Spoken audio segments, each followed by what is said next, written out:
Mr. President, first of all, Mr. President, your voice sounds a little different. Are you okay?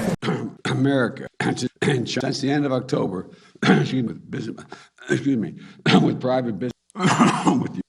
Now, I said, I'm okay. I have a test every day to see a COVID test. They check me for all the strands. What I have is a 1.5-year-old grandson who had a cold who likes to kiss his pop. And he'd been kissing my anyway, so, but it's just a cold. On COVID policy, it seems like the administration is starting to soften some of the language. There's this new op-ed where you talk about COVID and we are going to beat it back. Are you no longer going to shut it down?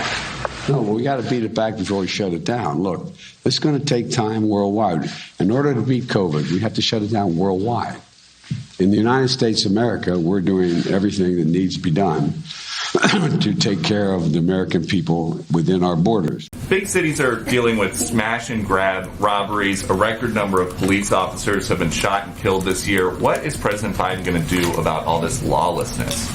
Well, Peter, I would say that, one, the president proposed additional funding in his budget over the funding that had been proposed by the prior president to increase and support local police departments, make sure we keep cops on the beat, and we ensure that local communities are working in partnership to crack down on crime and any dangers they see in their community. So that's one of the steps. We've also worked with a range of communities across the country on strike forces, as you know, something we've talked about in the past. We're continuing to implement that from the Department of Justice, but the president absolutely believes that community police forces can have an important instrumental effect in helping keep communities safe. And does the president still think that crime is up because of the pandemic?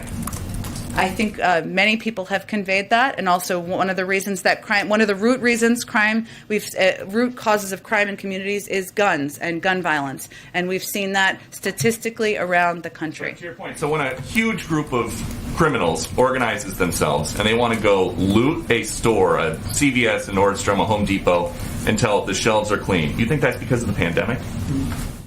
I think a root cause in a lot of communities is the pandemic, yeah. A handful of key aides have announced either that they are leaving the vice president's office or are reportedly going to be leaving the vice president's office soon.